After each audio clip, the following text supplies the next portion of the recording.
Broomsticks for transport, yeah. Potions bubbling away in labs.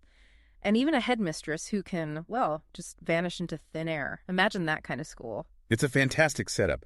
But then you throw in this one student, completely well-meaning, Who just constantly finds herself in these hilariously chaotic, rule-bending situations. Exactly. It's that clash that's so engaging. Structure versus delightful disorder. So today, we're diving into the world of Miss Cackle's Academy for Witches.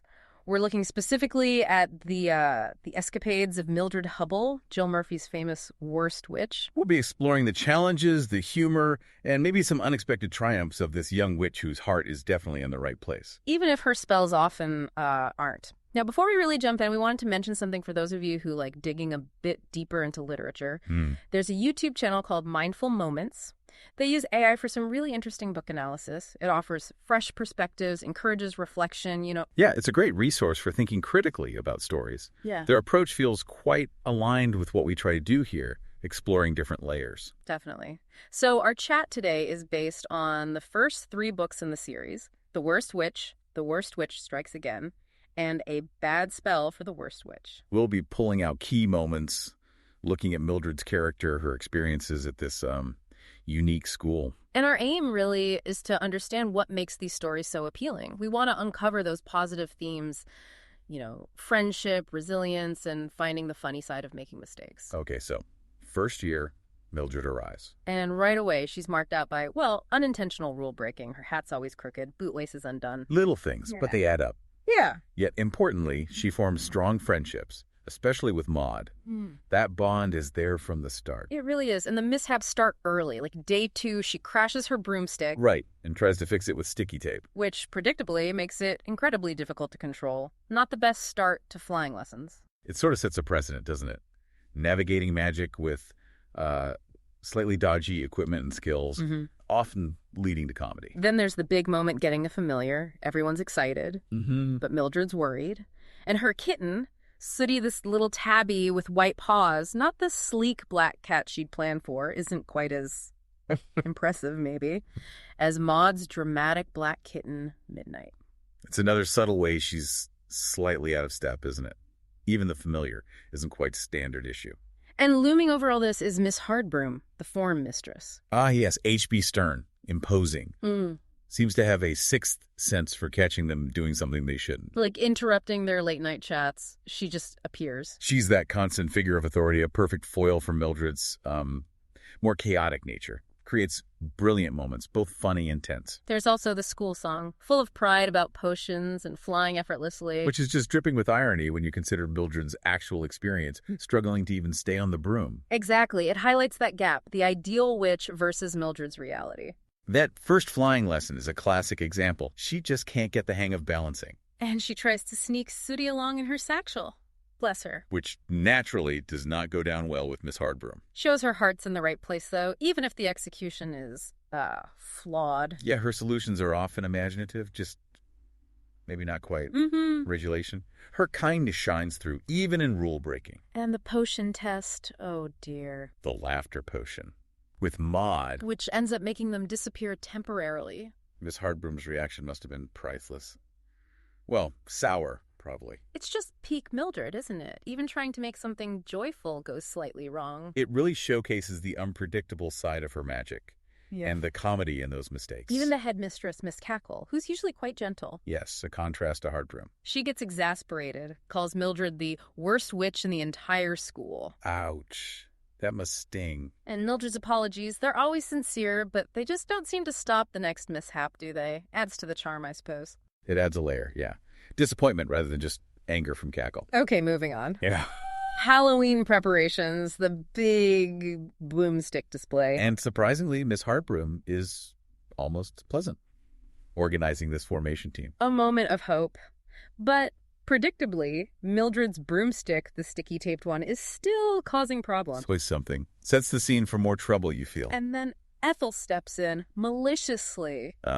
Ethel. The rival. She secretly puts a spell on Mildred's already dodgy broom. That adds another layer, doesn't it? It's not just Mildred's clumsiness. There are social dynamics, rivalries. Definitely. Ethel's antagonism drives a lot of the conflict. So the display, it's a disaster. Mildred falls off the sabotage broom right in the middle of the formation. Chaos ensues. Total chaos. Form 1 is disgraced. Yeah. Miss Cackle and Miss Hardbroom want to see her, and Ethel, of course, gets in a nasty taunt. It's a real low point for Mildred. Public humiliation, the threat of serious trouble. She thinks she's going to be expelled, so she runs away, takes Sooty with her. And this is where it gets really interesting. Her running away actually leads her to stumble upon something major. Right. In the forest, she finds this coven of witches. Not just any witches. They're plotting to take over the school. Turn everyone into frogs using an invisibility potion. Talk about being in the wrong place at the right time. Or maybe the right place. It's fascinating how her tendency for trouble inadvertently puts her in a position to uncover this massive threat. So what does she do? She remembers a spell from the library, a transformation spell. And turns the entire coven into snails in self-defense. Even though she knows it might be against the witch's code, it's quite brave, actually. Absolutely. Born out of desperation, but it shows real resourcefulness. Bending the rules for the greater good. She gets back to school, box of snails in hand, and bumps straight into Miss Hardbroom. Of course she does. Tries to explain. Miss Cackle is skeptical at first, understandably. Until Mildred mentions one specific detail. The witch who looked like Miss Cackle, but with green horn-rimmed glasses. And that's the clincher. That specific detail connects it all back. Turns out it's Miss Cackle's wicked sister, Agatha, plotting against her own sister's school. Wow. And because they're snails, the witch's code means they can't retaliate. So suddenly, Mildred's not in trouble. Miss Cackle praises her, declares a half-holiday in her honor. A huge turnaround. Accidental heroism gets recognized. And even Miss Hardbroom gives her a rare thank you. That must have felt amazing for Mildred. Plus, it comes out that Ethel confessed to sabotaging the broom. So some justice there, too, a proper resolution. Definitely a major turning point for her in that first book. Then the new term arrives, and with it, Enid Nightshade. Ah, Enid, the new girl. And Mildred's put in charge of her. Much to Maud's initial annoyance. Adds a new dynamic to their friendship group. Enid brings her own brand of unconventionality. Starting with her pet, a monkey. Which is completely against the rules. Only cats allowed. Strict uniform policy for pets, apparently. Enid's rule-breaking instantly connects her with Mildred, doesn't it? Though it often leads to more trouble for them both. Oh, definitely. Like during chanting practice. Mildred gets the giggles because Enid's singing way out of tune. Ends up in trouble with Miss Bat. Sent to Miss Cackle again. Just shows that clash between school rules and, well, kids being kids. Then the monkey escapes. Causes mayhem. Mildred tries to catch it. Miss Hardbroom gets involved. Exasperated as usual. And Enid pulls a fast one, claiming it was her cat she'd temporarily turned into a monkey. Quick thinking. Shows she's got a similar knack for, shall we say, creative explanations as Mildred. A kindred spirit in mischief, perhaps. Then comes sports day. Because they're tall, Mildred and Enid are put in for everything. And Enid decides to help by enchanting the pole vault poles. Which results in Mildred sailing disastrously through the air. And landing in Miss Hardbroom's study. Oh dear. Instant disqualification. Even with a partner in crime, Mildred's talent for comical disasters remains intact. It really does. Some things never change. They even try to skip assembly by hiding in a cupboard. Only for Ethel to lock them in. Of course. They manage to escape through a high window using a broomstick bit of initiative there. And then make this clumsy entrance back into the assembly hall. But Miss Cackle's reaction is surprisingly positive this time. Yeah, she focuses on the team spirit, the initiative, the effort, even if the execution was, well, terrible. And Miss Hardbroom actually gives Maud the prize for initiative because Maud helped them get back down safely. Shows Maud still looking out for them. It's a nice moment. Shows Cackle can see past the chaos sometimes, and highlights Maud's loyalty again. Fast forward a year. Miss Hardbroom is still their form mistress. Some things definitely don't change. And Mildred manages to cause another incident during a fire drill. Mistaking magic smoke for a real fire. Classic Mildred. Shows that even after moments of heroism, the potential for mishaps is always there. It's just part of who she is, isn't it? That constant thread. Meanwhile, cat training isn't going well. Sooty still hates broomsticks. Another point of friction with Miss Hardbroom. And then Ethel strikes again. Real revenge this time. Ah, yes. She turns Mildred into a frog. For telling a story about Ethel's sister, Sybil. We get Mildred's perspective as a frog hopping around the potion lab. It's quite a shift. And she meets someone else trapped there, and an enchanted magician, Mr. Algernon, also a frog. That's a significant encounter. Hints at wider magic, bigger stakes, puts Mildred in a really vulnerable spot. But her friends, Maud and Enid, they start to suspect. They realize this frog isn't just any frog. It might be Mildred. Their friendship is strong enough for that. They confront Ethel, who eventually confesses. Miss Hardbroom catches them just after Mildred's been changed back mostly. Her feet are still invisible. A lingering magical side effect. How does she prove it's her? By correctly identifying the random items Miss Hardbroom has in her pocket.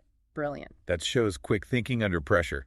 Real ingenuity. Both Ethel and Mildred end up getting punished, though. Fair's fair, I suppose, in Miss Hardbroom's book. Highlights the strength of those friendships, though. Maud and Enid figuring it out. Because of the previous year's broomstick chaos, both Mildred and Ethel are banned from the Halloween celebrations. Mildred's gutted, mainly because she wanted to help Mr. Algernon, her frog magician friend. So she comes up with another plan, a really daring one. Oh, what does she do?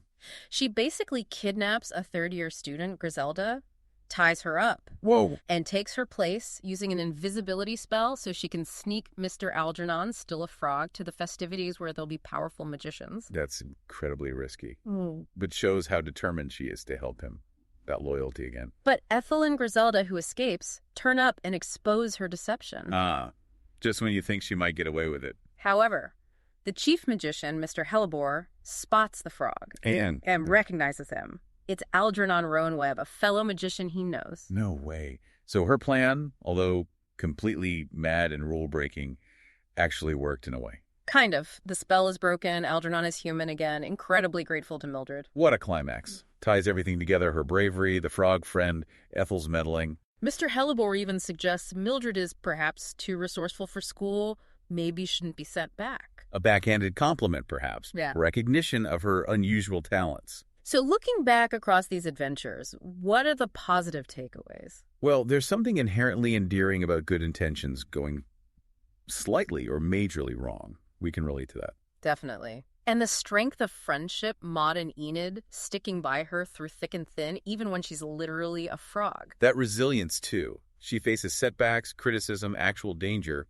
but she bounces back. She keeps trying. Even the quote-unquote worst witch shows incredible bravery and resourcefulness when it really matters. Absolutely. Her journey resonates because, it mirrors our own experiences of messing up, learning, growing, hopefully supported by good friends. Yeah. And like those analyses on mindful moments we mentioned, These seemingly simple children's stories have real depth, layers of meaning about navigating challenges, about accepting imperfection. And if you found this interesting, you might like some of our other conversations too, where we get into the details of all sorts of subjects. Yeah, definitely check those out. Mildred's story leaves us with a thought, doesn't it? Is it actually better to be perfectly competent, flawless even? Or is there more value, maybe more life, in embracing the mistakes, learning from the hilarious chaos that sometimes happens? Something to ponder. If you enjoyed our exploration today, please do subscribe and maybe share it with other book lovers you know. We'll put a link to purchase the Worst Witch series in the show notes if you fancy reading or rereading them.